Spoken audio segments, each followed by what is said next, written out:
বন্যা ও পাহাড় ধস নিয়ে আরও জানাতে এবার মৌলভীবাজার ও খাগড়াছড়ি থেকে যোগ দিচ্ছেন সহকর্মীরা। শুরুতেই যাব মৌলভীবাজারে, সেখানে রয়েছেন সহকর্মী তুহিনুর রশিদ। তুহিন, মৌলভীবাজারের নদ নদীর পানি বিপদসীমার ঠিক কত উপর দিয়ে প্রবাহিত হচ্ছে? বন্যা পরিস্থিতির অবনতি হয়েছে কি? এখন জন্ম সনদ দিয়ে খোলো বিকাশ স্টুডেন্ট অ্যাকাউন্ট। নিজের বিকাশ নিজে কর।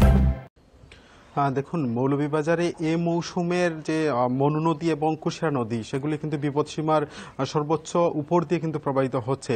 আজ সকাল 9টায় যদি আপনাকে জানিয়ে রাখি, মনু নদী যে চাঁদনীঘাট ব্রিজ সংলগ্ন যে সেখানে কিন্তু বিপদসীমার 48 সেন্টিমিটার উপর দিয়ে কিন্তু প্রবাহিত হচ্ছে। অপরদিকে কুশিয়ারা নদী সেটি কিন্তু শেরপুর পয়েন্টে বিপদসীমার 20 সেন্টিমিটার উপর দিয়ে প্রবাহিত হচ্ছে, যার ফলে আপনি বুঝতেই পারছেন যে এই অঞ্চলের মনু নদীর এবং কুশিয়ারা নদীর যে ফুসে ওঠা, সেই ফলে কিন্তু এই অঞ্চলের যে সব এলাকা গ্রাম সেসব কিন্তু ঝুঁকিপূর্ণ অবস্থায় আছে। এবং ইতিমধ্যে কিন্তু মৌলভীবাজারের যে কুশিয়ারা নদী তীরবর্তী যে সব এলাকা, বিশেষ করে মৌলভীবাজার সদর এবং রাজনগর উপজেলার বেশ কিছু এলাকা কিন্তু প্লাবিত হয়ে আছে এবং ইতিমধ্যে সব গ্রাম হাট বাজার সব কিছু কিন্তু পানির তলে তলিয়ে গেছে। অপরদিকে আপনাকে যদি জানিয়ে রাখি যে মৌলভীবাজারের যে 3টি উপজেলা বড়লেখা, জুড়ি এবং কুলাউড়া, এই 3টি উপজেলার বন্যা পরিস্থিতি কিন্তু অবনতি হয়েছে। কারণ এই 3টি উপজেলা হাওর বেষ্টিত, হাকালুকি হাওর বেষ্টিত হওয়ার কারণে হাকালুকি হাওরে পানি বৃদ্ধি পাচ্ছে প্রতিনিয়ত, যার ফলে এই বন্যা পরিস্থিতি অবনতি হয়েছে। আপনি জানেন এই 3 উপজেলা কিন্তু দীর্ঘ 20 দিন যাবৎ কিন্তু এই এলাকাগুলিতে পানি বন্দী অবস্থায় মানুষজন আছেন। কিছুদিন ধরে কিন্তু পানি নেমে আসছিল, কিন্তু গত পরশুদিন থেকে কিন্তু আবারও পানি বৃদ্ধি পাওয়া শুরু করেছে, যার ফলে এলাকার মানুষের দুর্ভোগটা কিন্তু আবারও মানুষ কিন্তু পানিবন্দী অবস্থায় আছেন।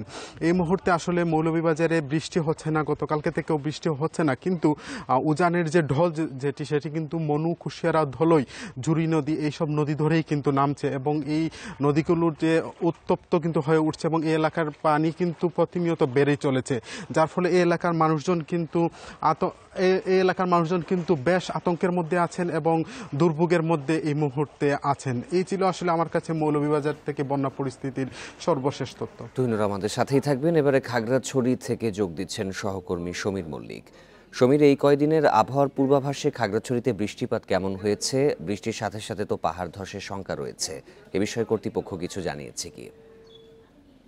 দেখুন, টানা বর্ষণ এবং পাহাড়ি ঢলের কারণে খাগড়াছড়ির দিঘিনালা উপজেলার ইতিমধ্যে 25টি গ্রাম প্লাবিত হয়েছে এবং তার পাশে যে ইউনিয়নটা রয়েছে কবাখালী, সেখানে 5টা গ্রাম কিন্তু ইতিমধ্যে প্লাবিত। গতকাল থেকে পানি ওঠার পর থেকে কিন্তু পানি নামার কোনো লক্ষণ এখনো পর্যন্ত দেখা যাচ্ছে না, যে কারণে মেরুং ইউনিয়নের অন্তত 25 গ্রাম প্লাবিত হয়েছে এবং মেরুং ইউনিয়ন হয়ে কিন্তু রাঙামাটির সাথে যে লংগদু যে যোগাযোগ, সেটা কিন্তু বন্ধ হয়ে গেছে। মেরুং ইউনিয়ন হেডকোয়ার্টার এলাকায় পানিতে অন্তত 6 থেকে 7 ফুট নিচে কিন্তু আঞ্চলিক যে সড়ক, সেটা কিন্তু এখন 6 থেকে 7 ফুট পানির নিচে, যে কারণে আসলে লংগদুর সাথে রাঙামাটি লংগদুর সাথে খাগড়াছড়ি সহ সারা দেশে যে সড়ক যোগাযোগ সেটা বন্ধ আছে, যে কারণে আসলে লংগদুর যারা বাসিন্দা তারা কিন্তু সড়ক যোগাযোগ বিচ্ছিন্ন হয়েছে তাদের সাথে এবং তারা ভোগান্তিতে পড়েছে। আর যারা বন্যা দুর্গত যারা রয়েছে, যারা আশ্রয় কেন্দ্রে এসেছে, তারা কিন্তু বাড়ি ফিরতে পারেনি। মূলত পাহাড়ি ঢল এবং বৃষ্টির কারণে কিন্তু এই যে বন্যা পরিস্থিতি সেটা কিন্তু অপরিবর্তিত রয়েছে এবং বন্যার পানি কিন্তু এখনো পর্যন্ত নেমে যাওয়ার কোনো লক্ষণ কিন্তু এখন পর্যন্ত দেখা যায়নি, যে কারণে মেরুঙে সবচেয়ে বেশি গ্রাম প্লাবিত হয়েছে এবং পাশাপাশি কবাখালী ইউনিয়ন। আপনাকে একটা বিষয় জানিয়ে রাখি, খাগড়াছড়ি থেকে সাজেক সড়কটি কিন্তু এই মুহূর্তে বন্ধ রয়েছে, যে কারণে সাজেকে প্রায় 400-র বেশি পর্যটক ইতিমধ্যে আটকা পড়েছে।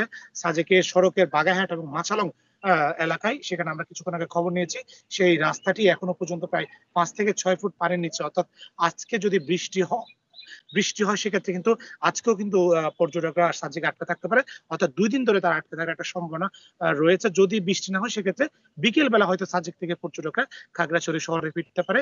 এবং আমরা আবহাওয়া দপ্তরের সাথে কথা বলেছি, গত 2 দিনে যে পরিমাণ বৃষ্টিপাত হয়েছে, এটা যদি আসলে পানিটা যদি নেমে না যায়, সেক্ষেত্রে এখানে নিচু যে এলাকাগুলো, বিশেষ করে মেরুং এলাকা, সেটা যে বন্যা কবলিত এলাকা, সেটা বন্যার যে সময়টা সেটা আরো দীর্ঘ হওয়ার একটা শঙ্কা রয়েছে। ভারী বৃষ্টিতে বন্যা ও পাহাড় ধসের শঙ্কার খবর মৌলভীবাজার ও খাগড়াছড়ি থেকে জানাচ্ছিলেন সহকর্মীরা।